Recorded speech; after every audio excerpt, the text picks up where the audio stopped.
The Columbia Broadcasting System presents the Mercury Theater on the Air.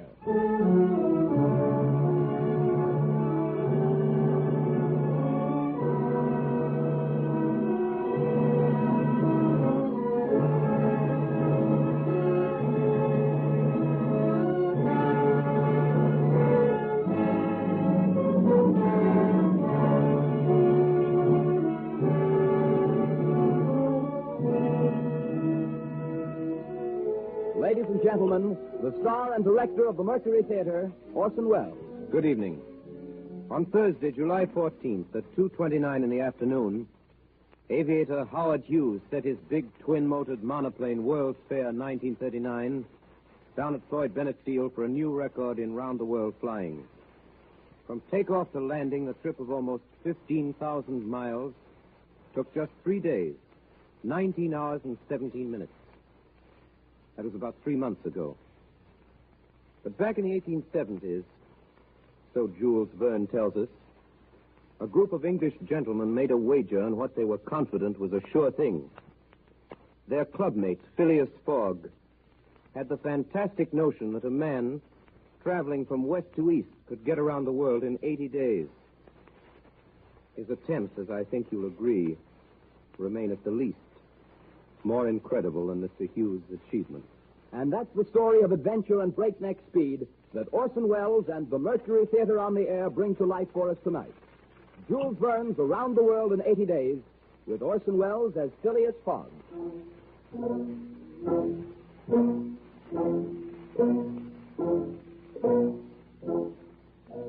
My name is Phileas Fogg. Oui, monsieur. I will tell you of my personal habits and what I require of a servant. Oui, monsieur. I am a man of simple taste, without relatives or family. I have my tea and toast at 23 minutes after 8, my shaving water 37 minutes after 9. I dress at 20 minutes after 10. At 12 o'clock you will serve me my lunch, consisting of a boiled fish with Reading sauce of the finest quality, a slice of roast beef garnished with mushrooms, a rhubarb and gooseberry tart, and a piece of Cheshire cheese. The whole washed down with 2 cups of tea. With my lunch, I read the London Times. At 4:15, you will bring me the Evening Standard.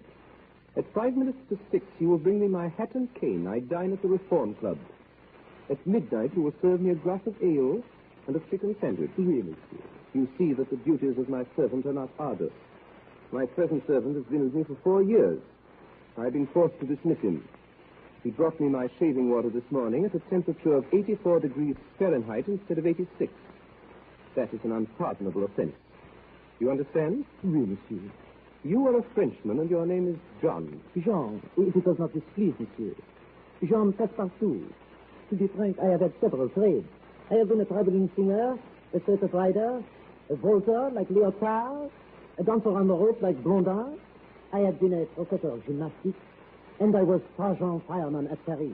I have among my papers notes of remarkable fires. Now, wishing to settle down, and having learned that Monsieur Phileas Fogg is the most exact and most settled gentleman in the United Kingdom, I have presented myself to Monsieur with the hope of living tranquilly with him. You are well recommended to me. You understand my conditions? Yes, sir. What time have you? 52 minutes after 5. That is a fine large silver watch you have, but it is slow. Pardon, monsieur, that is impossible. You are 4 minutes slow. Does not matter. It suffices to note the difference. Then, from this moment, 56 minutes after 5 o'clock p.m., Wednesday, October 2nd, 1872, you're in my service. And now bring me my hat and cane. It's time for me to get to my club.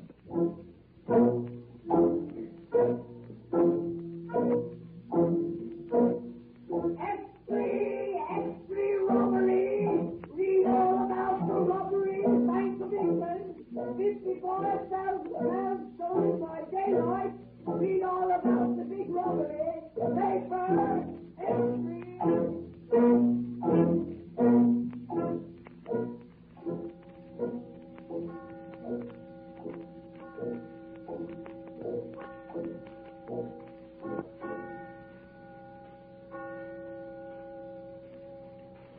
Your deal, Mr. Fogg. The heart. Miley's, I believe. And my trick. £55,000. That's a lot of money. One of the directors of the Bank of England. What about it, Steward? And the bank will write that off as a total loss, I suppose. I believe, on the contrary, we shall quite soon put our hands on the thief. Detectives, the most skillful in the world, have been sent to America and the continent for all the principal ports. It's very difficult for the man to escape. Queen of Spades. My trick, I think. Have you a description of the thief? He's not a thief. What? He's not a thief. The man who extracted £55,000 in banknotes in broad daylight from the paying room of the Bank of England. Colonel Hart. I don't think so. I trump you. The Morning Chronicle assures us he's a gentleman. At the actual moment that the taking of banknotes was stolen, our cashier was occupied in registering a receipt for 3 shillings and sixpence. His eyes couldn't be everywhere, but he had, before that time, noticed a well-dressed gentleman of good manners and distinguished air going in and out of the playing room. You have a very accurate description of him. I still believe that the chances are in favor of the thief. Seems to be a very skillful and determined fellow. There's no single country in the world in which he can take refuge. Nonsense. Where do you suppose he might go? I don't know about that. After all, the world is big enough. Was once upon a time. Your turn to cut, sir.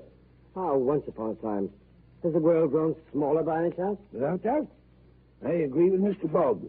The world has grown smaller, since we can go round it today in 10 times quicker than we could 100 years ago. Now, in this robbery case, that's what will make the search more rapid. Will make the escape of the thief easier, too. Your lead, Mr. Stewart. Diamonds are trump. Just because it's possible now to go around the world in 3 months. In 80 days, sir. Since the great Indian Peninsula Railway has opened its new section between Asagar and Allahabad, one can go around the world in 80 days.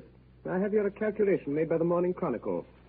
London to Suez by rail and steamer, 7 days. Suez to Bombay, steamer, 13 days. Bombay to Calcutta, rail, 3 days. Calcutta to Hong Kong, steamer, 13 days. Hong Kong to Yokohama, steamer, 6 days. Yokohama to San Francisco, steamer, 22 days. San Francisco to New York, rail, 7 days. New York to London, steamer and rail, 9 days. Total, 80 days. Yes. But that makes 80 days. Not include bad weather, contrary winds, shipwrecks, railroad accidents, etc. It includes everything. Even if the Hindus or the Indians tear up the rails, if they stop the trains, plunder the cars, and scalp the passengers. It includes everything. 2 trumps. Theoretically, all right, Mr. Fogg, but practically... Practically also, Mr. Stewart. I'd like very much to see you do it. Depends only on you. Let us start together. Heaven forbid, Mr. Fogg. I willingly wager £4,000 that such a journey made under these conditions is impossible. On the contrary, it is quite possible. Well, do it then. Go round the world in 80 days? Yes. I'm willing. When? At once. Only I warn you, Mr. Stewart, I shall do it at your expense. Gentlemen, this is folly. Let's continue our game. Your lead, Mr. Fogg. Deal again, please. Well, there's a misdeal. Mr. Fogg, I'm taking you up. I wager £4,000. Oh, my dear Steward. You're not serious, are you? When I use the word wagers, it's always serious. Very well. I have £20,000 deposited with Baring Brothers. I'm willing to risk them. £20,000. £20,000 with the slightest unforeseen delay may make you lose. The unforeseen does not exist. But, Mr. Fogg, this period of 80 days is calculated only as a minimum. A minimum well employed is always sufficient. It means you must jump mathematically from the trains into the steamers, and from the steamers onto the trains. I shall jump mathematically. No, I'm joking. A true Englishman never jokes when so serious a matter as a wager is in question. Gentlemen, I bet £20,000 against who will that I will go around the world in 80 days or less. That is in 1,920 hours or 115,200 minutes. Do you accept? Yes, we accept. Yes, very well. The Dover boat starts at 8:45. I shall take it. This very evening? This very evening. Today is Wednesday, the 2nd of October. I must be back in London in this very card room of the Reform Club, Pall Mall, on Saturday, the 21st of December, at 8:45 p.m., in default of which the £20,000 at present deposited to my credit with Baring Brothers will be yours, gentlemen, in fact and by right. Here is a check. Check for the full amount. Fogg, you're taking the 8:45 train for Dover. Would you not like to stop the game now and make your preparations? I am always prepared, sir. Diamonds are trumps. Your lead, Mr. Stewart.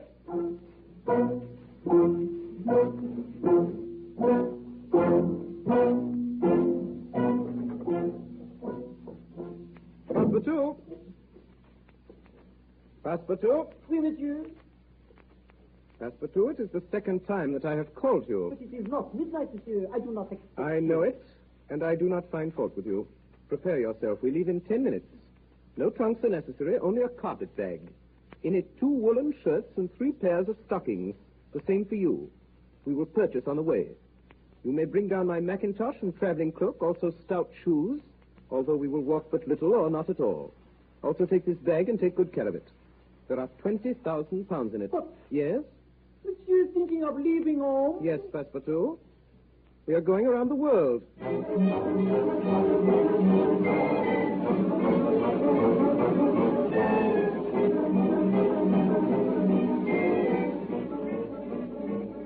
Dover.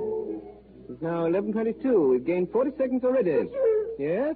Monsieur, I've just remembered that terrible thing. Yes? What is it? In my haste, monsieur, in my disturbed state of mind, I have forgot... Mon Dieu! Forgot what? To turn off the gas in the kitchen. It will For burn. 1,920 hours, a gross piece of negligence which will be charged against your wages. The rate of 2½ cubic feet per hour and 3 farthings per cubic foot. On the day of our return, you will owe me exactly 3 shillings and 10 farthing.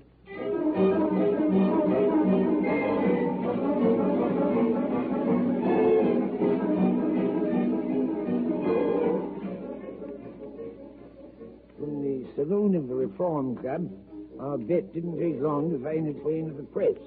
It was widely discussed and criticized. Some took sides with Phileas Fogg. The majority declared him a visionary. The Times, the Standard, the Evening Star, the Morning Chronicle, and 8 other papers of large circulation declared against Mr. Fogg. The Daily Telegraph alone came out in his favor. Enormous bets were placed for and against him at Lloyd's and among private individuals.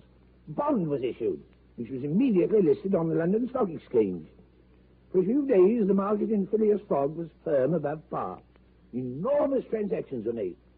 5 days after his departure, a long article appeared in the bulletin of the Royal Geographic Society. It treated the question from all points of view and demonstrated clearly the folly of the enterprise. The article made a great sensation. Phileas Fogg declined. Buyers were scarce. The odds against him rose from 5 and 10 to 1 to 20 to 1, 50, finally 100 to 1. At 9 o'clock on the 9th of October, a telegraphic dispatch arrived in London. Suez to London. Cowan, Commissioner of Police, Central Office, Scotland Yard. I have the bank robber, Phileas Fogg. Send without delay warrant of arrest to Bombay, British India. Detailed report follows by mail. And following him. Signed Fix. Detective.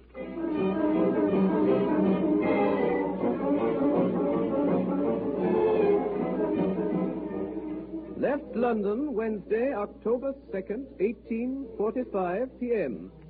Left Paris, Thursday, October 3rd, 8:40 a.m. Arrived Turin, Friday, October 4th, 6:35 a.m. Left Turin, Friday, 7:20 a.m. Arrived Brindisi, Saturday, October 4th, 4 a.m. Boarded Mongolia, Saturday, 5 p.m. Arrived at Suez, Wednesday, October 9th, 11 a.m. 2 hours gained.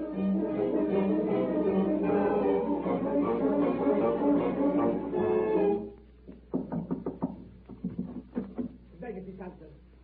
Are you His Majesty's Counsel? I am. My name is Fix. Detective of Scotland Yard, covering the port of Suez. Well, Mr. Fix? Mr. Counsel, I have strong reason for believing that the man who robbed the Bank of England of £55,000 has taken passage on board the Mongolia. Indeed, Mr. Fix. A Frenchman came up to the other pier with a passport, which his master decided to have visaed. The description on this passport is identical with that which we received from the Commissioner of the Metropolitan Police. I told him that his master must present himself in person at your office to establish his identity. I shall be interested to see. That was a heavy robbery. A magnificent robbery. £55,000. And 1/5 of the money recovered for the man who apprehends him. Mr. Fix, I earnestly hope you are right. But from a mere cable description, do you not fear you may be mistaken? That this may be an honest man after all. Mr. Counsel, great robbers always resemble honest people. Honest faces are the very ones that must be unmasked. It is a difficult task. To solve such mysteries is not a trade so much as an art. We detectives feel these people rather than know them. If the man is what you suppose, I doubt if he will present himself at my office. A robber does not like to leave behind him the tracks of his passage. Mr. Counsel, if he's a shrewd man as I think, he will come. To have his passport visaed? Yes. Passports serve only to incommode honest people and to aid the flight of rogues. I promise you that his passport will be in perfect order. But I hope you'll not visa it. And why not? If his passport is regular, I have no right to refuse my visa. But, Mr. Counsel, I must detain this man until I have received from London a warrant for his arrest. You have no proof, Mr. Fix. Mr. Counsel, you know who I am. You know I represent Scotland Yard. Do you think I would detain an innocent man? I am asking you to help me capture a man who has stolen £55,000. That, Mr. Fix, is your business, but I cannot, as Her Majesty's counsel, legally... Come in. You're the consul, sir. I am. Here's my passport. May I ask you to visa it? Oh, you are Phileas Fogg, Esquire? Yes, sir. This man is your servant? Yes, a Frenchman named Passepartout. You come from London? Yes? And you are going? To Bombay. Well, sir, you know this formality of a visa is useless and that we no longer demand the presentation of a passport. I know it, sir, but I wish to prove by your visa my trip to Suez. Very well, sir. Here it is. I thank you, sir. Good day. Now then, will you admit, Mr. Counsel, that this phlegmatic gentleman resembles feature for feature the robber whose description I have received? I agree with you, but you know that all description... I have a clear conscience in the matter. Since you will not help me, I shall take other steps. His servant appears to me less of a riddle than the master. Moreover, he is a Frenchman who cannot keep from talking. I shall not let him out of my sight. I shall follow them to the port. I shall follow them to Bombay. If necessary, I shall follow them round the world.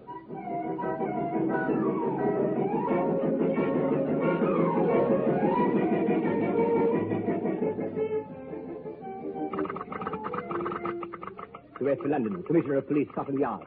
I have bank robber Phileas Fogg. Send without delay, warrant of arrest. Bombay. Fix, detective. From Suez to Bombay, voyage uneventful. Fogg leaves his cabin only to play whist, plays 30 rubbers a day. No chance to speak to him. French servant, more communicative.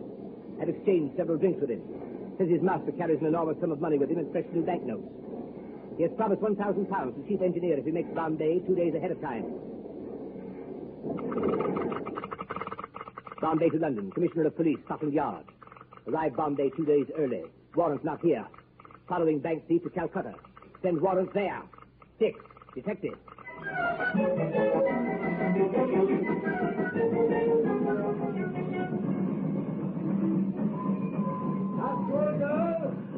All trains, all passengers leave the train. Monsieur. Yes? Monsieur, it is a calamity. Explain yourself. Monsieur, we are stopped. There is no more railway. Conductor. Sir?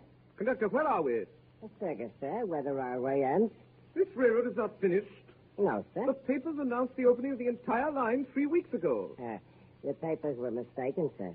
From Esferga to Allahabad, the tracks are not finished.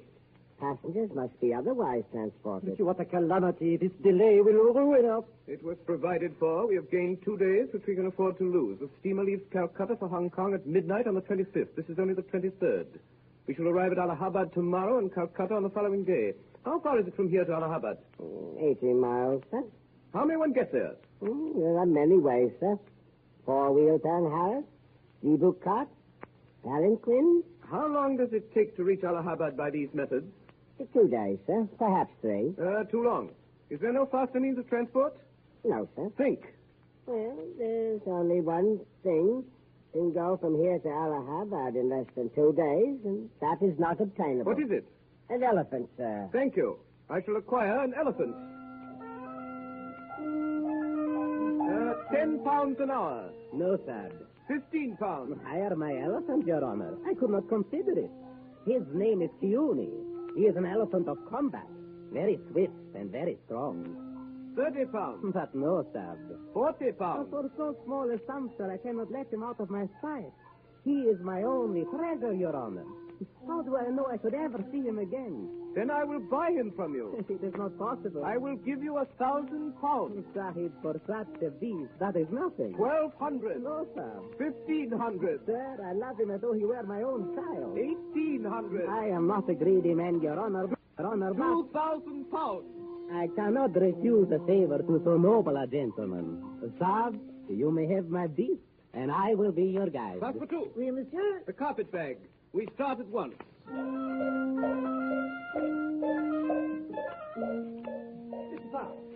Mr. Fogg. Sir? Mr. Fogg, allow me to introduce myself. My name is... Mr. Fix, I believe. It is indeed, sir. Though it surprises me that you know it. I always know the names of my fellow passengers. Can I be of service to you, sir? Mr. Fogg, you have acquired this elephant, the only one within 20 miles. That is correct, sir. And with it you hope to reach Allahabad tomorrow? I do, sir. Then I beg you, sir. I'm in as great a hurry to reach Calcutta as yourself. If only you will permit me to accompany you, I shall be more than happy. Detective Fix to Commissioner of Police, Scotland Yard. October 23rd, left a Surga. 11:30 a.m. on Elephant Back. Phileas Fogg in one of the howdahs, I in the other. The French server between us astride the animal. The Parsi guide perched on the elephant's neck. At nightfall, we entered the jungle, proceeding at a steady, rapid pace. As we proceeded, the forest grew denser. Fog is untiring. The man is made of iron. Towards morning, we entered the territory of Bundelkund. Allahabad now only 12 miles to the northeast. At a little before 2, the elephant, showing signs of uneasiness, suddenly stopped. Yoni, cut that! Why did he stop? I do not know, sir. I will see. Salati Yoni. Ramin, sir. It's very dangerous. They come towards us. We must remain still. If the elephant is hidden behind these trees, they will not see us.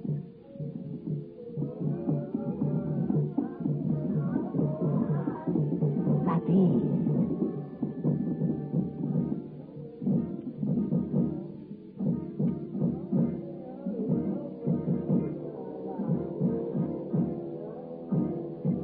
First came the police with mitres on their heads.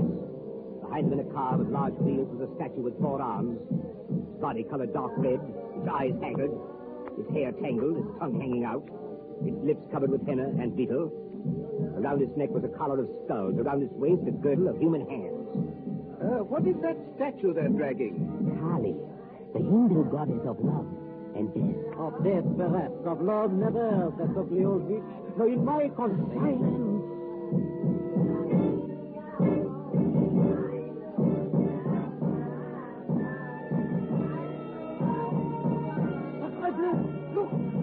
Look there. A woman. She's beautiful. 2 priests were dragging her along. A young woman, half conscious, deathly pale. Her neck, her shoulders, her ears, her arms, her hands, her toes were loaded down with jewels, necklaces, bracelets, earrings, and finger rings. Behind her were guards armed with naked sabers, carrying the body of an old man dressed in silk and gold. They disappeared among the trees. Tell me, what is sati? Sati, Sab, is a human sacrifice. The woman you have just seen will be burned to death tomorrow in the early part of the day on the funeral pyre of her husband. Burned alive or the villain. Yes, Sab. This corpse, then, was her husband? Yes, Sab. The prince, her husband, the Raja of Bundelkund. As a child, they betrothed her to him. She has never seen him. In Allahabad, they seized her. Where are they taking her?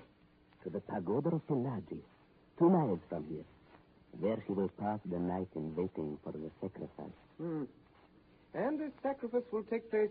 At the first appearance of day. There will be no sacrifice. We will save this woman. Save her? I have still 12 hours to spare. I can devote them to her. Bravo, monsieur, bravo. You are a man of heart. Occasionally, Passepartout, occasionally. When I have the time.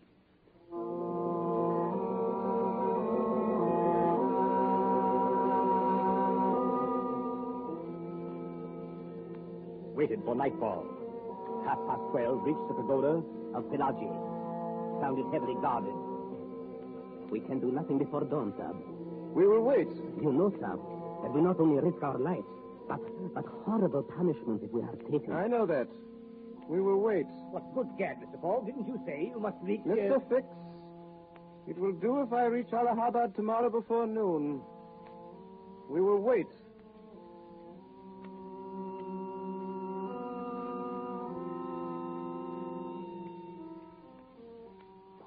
little before dawn, men began to move in the pagoda. The hour had come in which the unfortunate woman was to die. Beside me stood Phileas Fogg. His face was white and drawn. The French servant had vanished.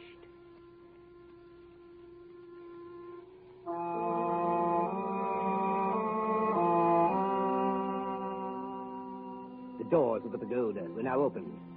An intense light came from the inside. We could see the victim all lighted up, being dragged by two priests to the outside. She seemed to be drugged. In Phileas Fogg's hand, I saw the glint of an open knife. The crowd began to move towards the river. There stood the funeral pyre with the Rajah's body. In the half-light, we could dimly see the victim motionless, stretched beside her husband's corpse. A torch was brought. Then there took place a most extraordinary occurrence. The dead Rajah moved. He was seen suddenly rising upright, like a phantom, raising the young woman in his arms. Descending from the pyre amidst clouds of smoke, he advanced rapidly towards us, between the lines of Brahmins groveling on the earth with terror. Now he was only a few yards off. Quick, quick, my master! Hospital! Quick, quick, quick, run before they see! Master! Aye! A few bullets flew around us, and an arrow pierced Phileas Fogg's hat. Soon we were out of range. At 11:45, we entered the streets of Allahabad. The young woman we had rescued from death lay still unconscious in the arms of Phileas Fogg.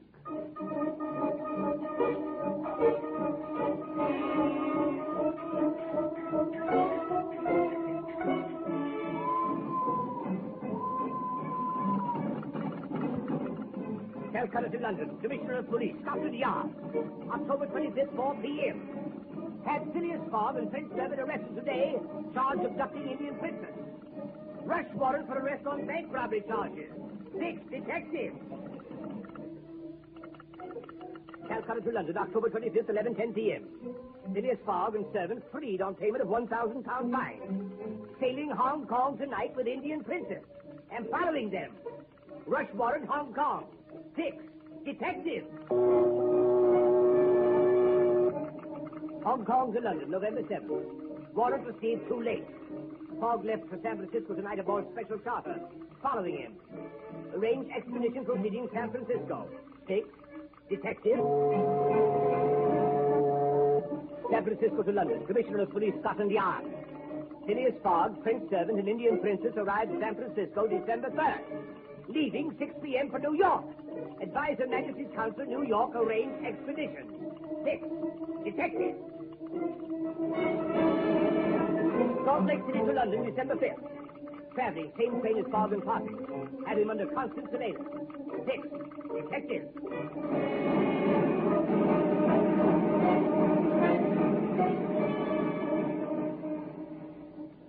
You are listening to a CBS presentation of Orson Welles and the Mercury Theater on the Air in an original adaptation of Jules Verne's Around the World in 80 Days. The performance will continue after a moment's intermission. This is the Columbia Broadcasting System. Jules Verne's Around the World in 80 Days, as adapted for radio by Orson Welles and performed by the Mercury Theater on the Air.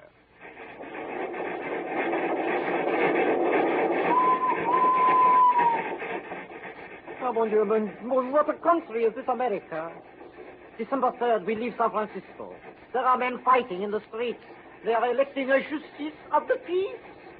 December 5th, 12,000 buffaloes stand on the railroad. We cannot proceed for 3 hours. December 6th, at Great Salt Lake, 3,000 feet over the sea, monsieur. Tonight, we will be in Omaha. We are in the 65th day of our journey. By the calculations of my master, Phileas Fogg, we are not behind and we are not before. Between Hong Kong and Yokohama, we are off today. But on the Pacific Ocean, we have caught it up. This man, my master, is mad. Of that there is no doubt. It is not permitted to a man of sound mind to pass his life in jumping from a steamer into a railway car, from a railway car into a steamer. And already, from the carpetbag he has taken for ships, for trains, for fines, for bribes, for elephants, more than 7,000 pounds. If he loses bet, surely he is ruined. But he gives no sign. With us, always, goes Monsieur Fix. This one I do not like. Surely he is spying upon my master. Always he is asking me questions. I tell him nothing. With us also goes the beautiful Princess Aouda. In India, she is in danger of death. My master takes her with him to England. I do not understand. With a woman so beautiful, he is always so cold, so formal. Mon Dieu, these English. He has taught her to play whist. All day they sit, all day they play. Madam, your turn to cut. Cards are trumps, Mr. Fogg. Your lead, Miss Fix. 7 o'clock. The train has stopped. Faster through, come with me. We will see what has happened. Excuse me, madam. Engineer, what is this? Why do we stop? Well, there's medicine boat, sir. Word just come through. The bridge is shaky. Can't pass. And what do you propose to do? Well, I couldn't say, sir. Guess we're stuck. Bridge shaky, won't bear the weight of the train. We will not, I suppose, remain here and take roots in the snow. We've telegraphed Omaha for a train. It'll be 6 hours at least before it gets here. Cannot the river be crossed in a boat? No, can't be done. Creek swollen with the rain should never make it. Make it? I fail to understand. I have contracted with the Central Pacific Railroad to convey me from San Francisco to Chicago. I demand that the Central Pacific Railroad fulfill its contract. In addition to that, here is 100 pounds. Well. The present rate of exchange, $483.22, if I am in Omaha tonight. Well, there might be a way of passing. On the bridge? Yeah, on the bridge. With our train? Yeah, with our train. But the bridge threatens to fall, Monsieur Fogg. Nonsense. Well, it's my idea that by rushing the train over at full speed, we have a chance of passing. Now, how much chance? 40%, maybe 50. What are we waiting for? Come, Passepartout. Let us return to our whist game and to the Princess Aouda. I left a very interesting hand. Then comes a terrible moment. The train stops. First, she goes back.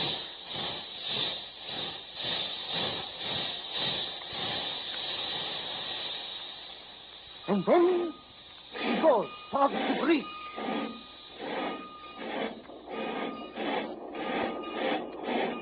Things go faster.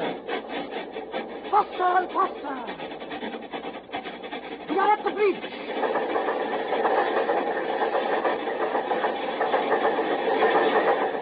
Ah, we have crossed.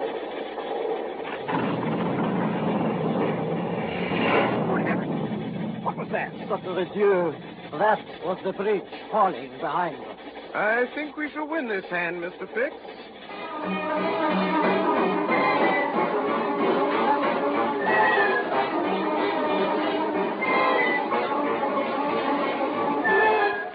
December 8th. Arrived Medicine Bow. December 8th. Attacked by Red Indians.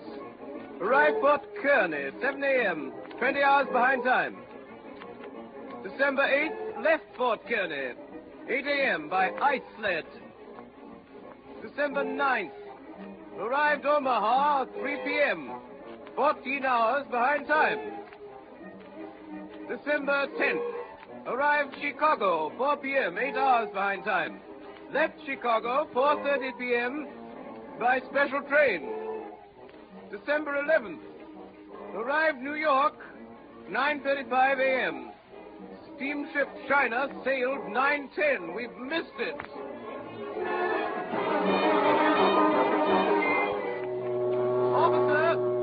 Officer, when does the next ship sail? Well, the Perrier leaves on December 14th, sir. And arrives in England when? It doesn't go to England. It lands in Havre December 24th, sir. Is there any vessel which arrives in England by December 21st? None, sir. Then I must arrange that one shall. Come, Passepartout, and bring the carpet bag.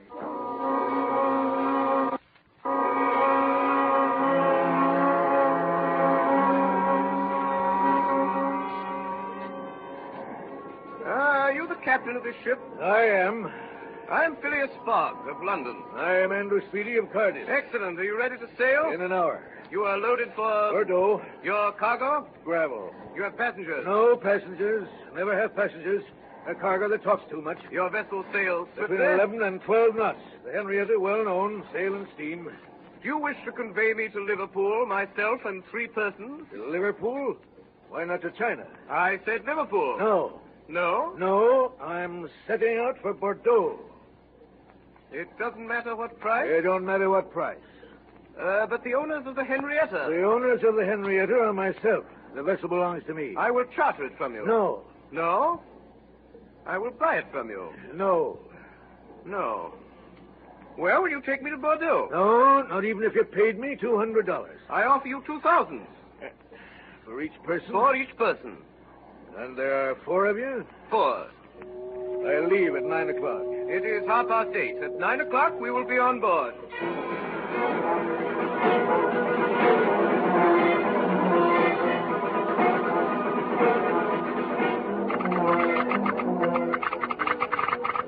Commissioner of Police, Scotland Yard, New York to London. Sailing tonight with bank robber Phileas Fogg on board steamship Henrietta, bound Bordeaux. This time, positively, he will not escape me. Fixed. Detective. December 11th, off Sandy Hook at midnight, past Fire Island Lights and headed east at 3/4 speed, making 9 knots. December 13th. At noon, vessel suddenly changed course, heading northeast. Speed increased to 12.5 knots. Captain nowhere to be seen. Phileas Fogg at the helm. No whist has been played since we started. Indian Princess remains below. December 14th. Find captain missing. Detects curious attitude in crew. Last night heard strange noises in forecastle. In the afternoon, barometer fell. Still no sign of captain. December 15th. Discover captain has been locked in his cabin for 2 days. Crew heavily bribed. Vessel no longer headed Bordeaux, but unknown destination. Running into heavy weather. Late this evening, overheard conversation on deck between Fogg and chief engineer. Everything now clear. You are certain of what you say, engineer? I'm certain, sir. Don't forget that since our departure, all our furnaces have been going. And although we had enough coal to go under a small head of steam from New York to Bordeaux, we've not enough for a full head of steam from New York to Liverpool. I will take this matter under consideration. Passepartout. Oui, monsieur. Go below and bring up the captain. Monsieur, I fear I shall find a madman. Do as I say. Oui, monsieur. Engineer, you will keep up your fires and continue on your course until the complete exhaustion of the fuel. Don't let the fires go down. On the contrary, let the fire continue full. Where is he?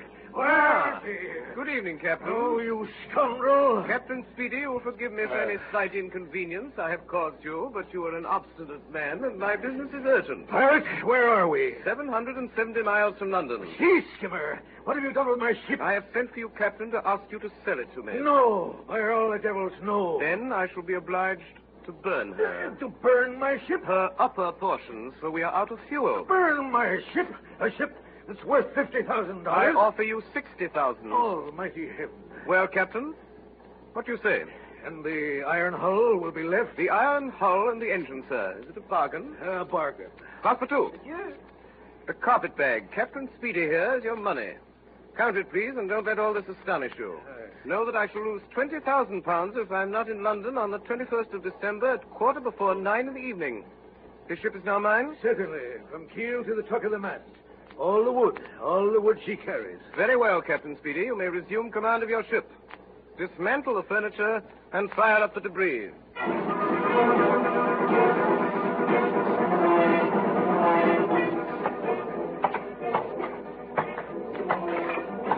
Poop deck, the cabins, the bunks, the spare deck were burned today.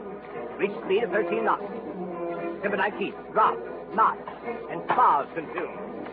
December 20th, the railings and remaining portions of the deck sent to the furnace. At 7 in the evening, sighted coast of Ireland, fastened at light.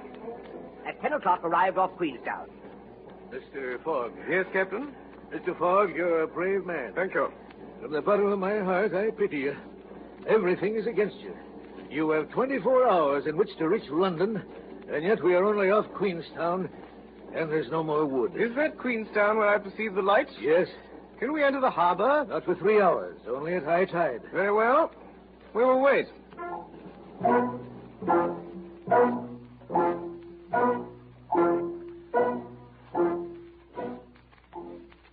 At 1 in the morning, what was left of the Henrietta entered Queenstown Harbor. We landed immediately. At 1:30, we boarded a train, arrived at Dublin at dawn, embarked on the Liverpool packet. At 20 minutes before noon, the 21st of December, Phileas Fogg finally landed on the quay at Liverpool. He was now only 9 hours from London. At this moment, with what I must admit was a heavy heart, I approached him and put my hand on his shoulder. Sir? You are really Phileas Fogg? Yes, sir. Then with this warrant, in the name of the Queen, I arrest you.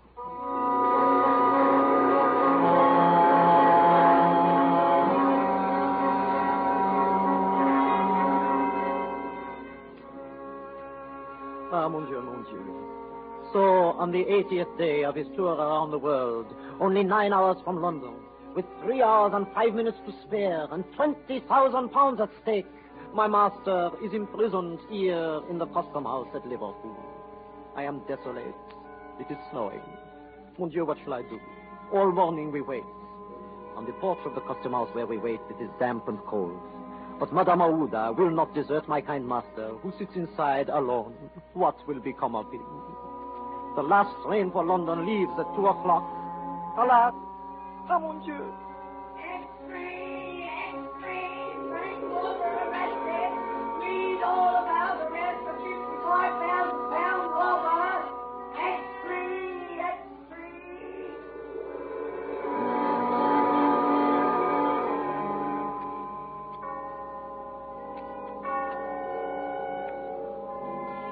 The last train has left. Ah, yes, madame. This is truly the end. Mr. Fogg! Mr. Fogg, sit down. Pass for two. What is it, scoundrel? I have made a mistake, a terrible thing. Quickly, quickly, come with me. Hurry, or your master will be ruined. Oh, Fogg. Oh, Mr. Fogg, forgive me. Sir? Oh, pardon me, sir, pardon. I made a terrible mistake, a dreadful error, an unfortunate resemblance, sir. You are not the robber. You are not the robber. The robber was arrested in Edinburgh this morning. You may go, sir. You are free. Then my master does a wonderful thing. He wastes 5 seconds. He goes to the detective. He looks him well in the face. And then, with the only rapid movement he has ever made in his life, he draws both his arms back, and then, with the precision of an automaton, with both his fists, he strikes. Take that, sir.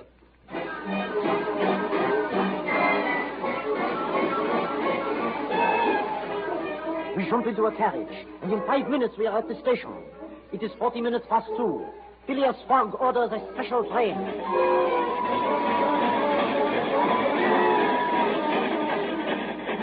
6 hours and 20 minutes later, we are in London. As we enter the station, the clocks are striking.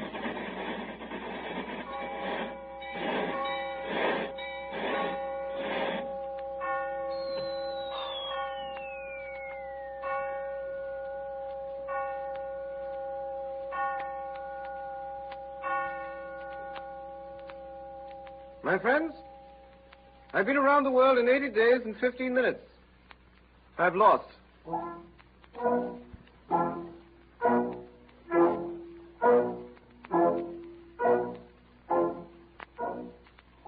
My master is ruined. With my own eyes, in these 80 days, I have watched him spend more than 19,000 pounds of his money. The carpet bag is flat and empty.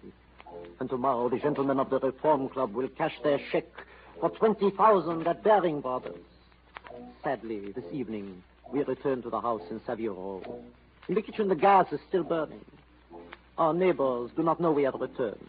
The doors and the windows of the house are kept closed. Sadly, I cook the dinner. Sadly, I prepare an apartment for the Princess Aouda. Sadly, I tell her the truth, that for my master, as a man of honor, there is only one course open. Passepartout, we must do something to prevent it. Madame, I can do nothing by myself, nothing at all. I have no influence over my master's mind. But you, perhaps... What influence would I have? Mr. Fogg is subject to none. Has he ever understood that my gratitude for him was overflowing? Has he ever read my heart? My friend, you must not leave him for a single instant. The night passes. Monsieur Fogg has retired, but has he slept? I have watched like a dog at my master's feet all night till morning. I have heard him restlessly pacing the floor. You called, sir? I did. You will prepare the Princess Aouda's breakfast. For myself, I will be satisfied with a cup of tea and a piece of toast. You will beg her to be good enough to excuse me from luncheon and dinner. I have certain affairs to set in order. You will say that I would like to see her in the library at 8 o'clock. Then you will not go to the club today, monsieur? No. My master, I wish you to know that whatever happens, I shall always... Go.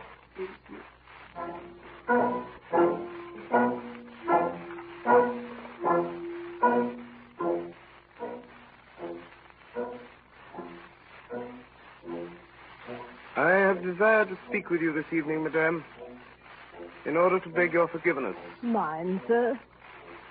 Can you ever forgive me, madam, for having brought you to England? I, Mr. Fogg? Be kind enough to allow me to finish. When I thought of taking you so far away from that country which had become so dangerous for you, I was rich, and I counted on placing a portion of my fortune at your disposal. Your life would have been happy and free. But now, madam, as you know, I'm ruined. I can no longer... I know it, Mr. Fogg. And I, in turn, ask you, will you pardon me for having followed you?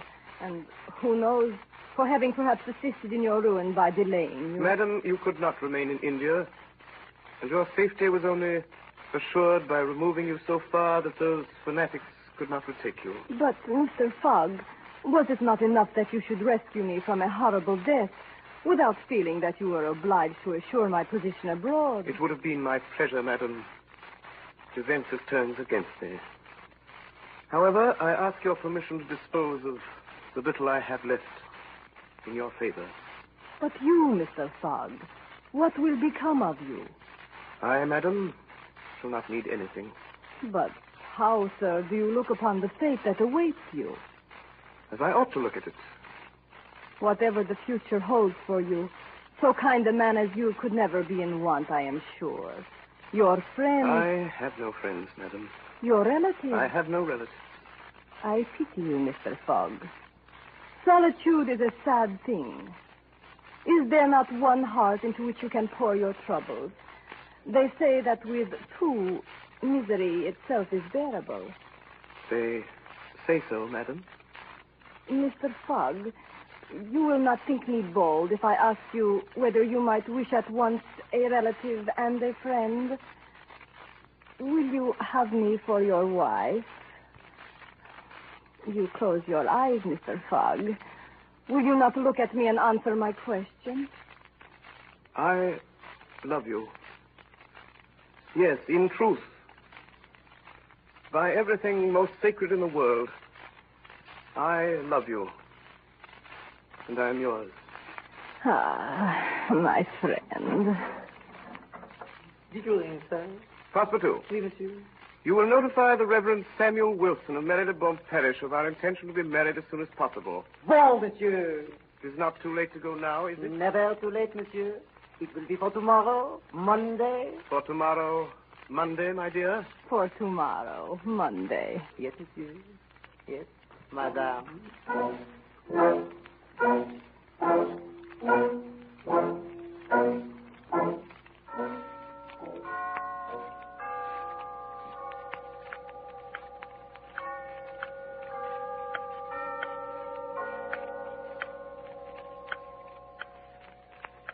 Gentlemen, in 15 minutes, the time agreed upon between Phileas Fogg and ourselves will have expired. At what hour did the last train arrive from Liverpool? 23 minutes after 7, and the next train doesn't arrive till after midnight. Gentlemen, if Phileas Fogg had arrived on the train at 23 minutes after 7, he would already be here. We can therefore consider we have won the bet. I wouldn't be too sure, gentlemen. Mr. Fogg is an eccentric of the first order. His punctuality is a byword. Never arrives too late or too soon. He'll appear here at the very last minute, and I shall be very much surprised. Let's continue our game, gentlemen. Your deal, Flanagan. This is the rubber game. He has 11 minutes.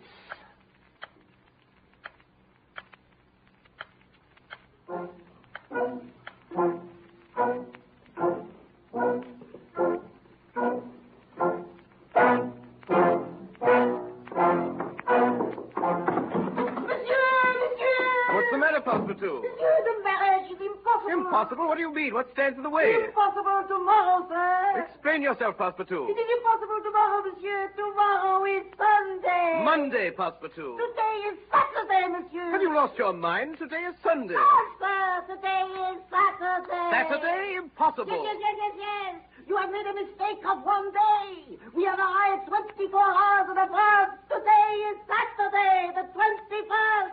We have convinced. We have won. We are saved.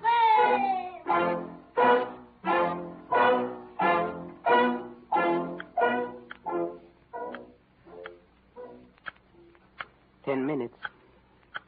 9 of hearts. 9 of hearts. For my part, Mr. Ralph, I would not believe it was he if I saw him. China, the only steamer from New York that could be of any use to him, arrived yesterday. Name was not on the passenger list. Admitting the most favorable chances, Phileas Fogg has scarcely reached America. I calculate 20 days at least of the time he'll be behind, if, that is, he is still alive. The thing was senseless from the very start. However exact he may be, it is beyond human power to prevent the occurrence of inevitable delays, and a delay of only 2 or 3 days would be enough to destroy his chances. Tomorrow morning we can present to Baring Brothers Mr. Fogg's check for £20,000. 3 minutes. Get used to it. Lots of trumps. 2 of clubs. 10 of clubs. I trump you. 3 of hearts. Your trick, Stuart. 1 at 1/2 minutes to go.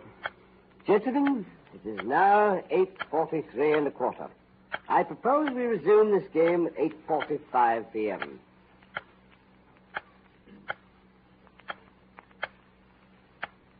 Gentlemen, we may safely congratulate ourselves. The bet is won. 1 minute, 5 seconds. 50 seconds left. 40.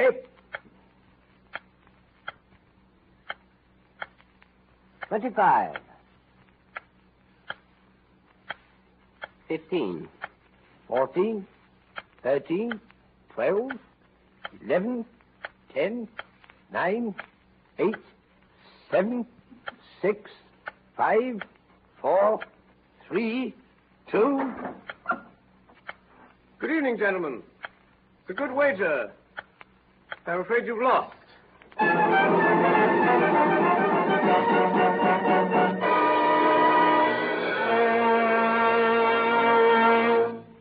If you don't mind, Mr. Phileas Fogg, that is Mr. Orson Welles, how did a man of your character happen to be on time when all along you thought you were a day late? Well, Mr. Seymour, it's this way. You know, speaking out of character, and as one of the least punctual of mortals, I am always happiest on the 79th day of the Jules Verne adventure.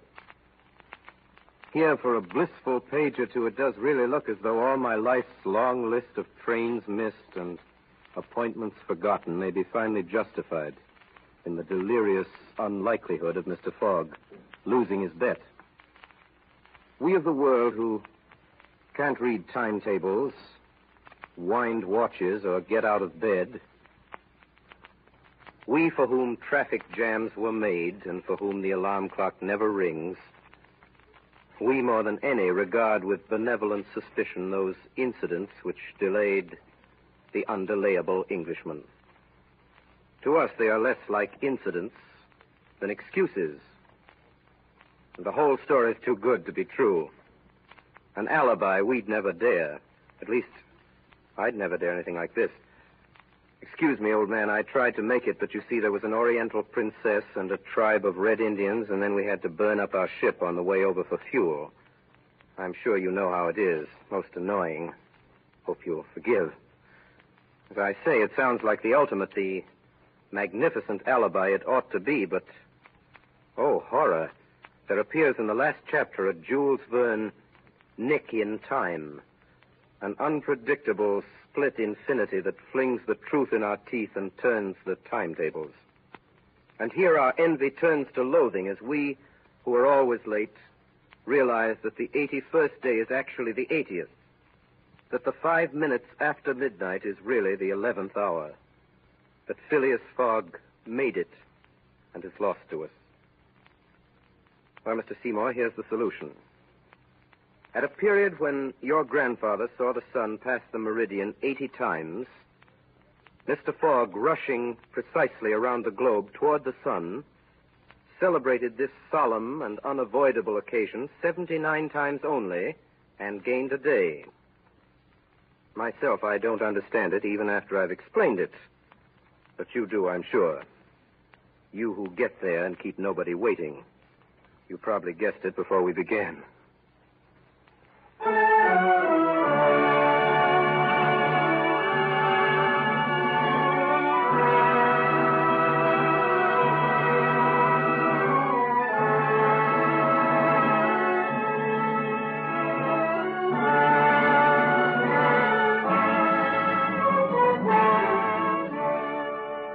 Just heard Orson Welles' original adaptation for radio of Jules Verne's classic Around the World in 80 Days. It was the 16th in the Columbia Broadcasting System's weekly dramatic series featuring Orson Welles and the Mercury Theater on the air.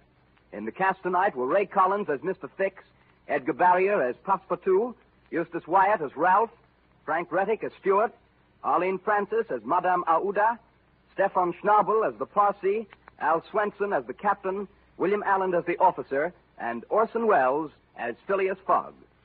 The original music was composed and conducted by Bernard Herrmann, and Davidson Taylor supervised the production for CBS. This is Dan Seymour speaking.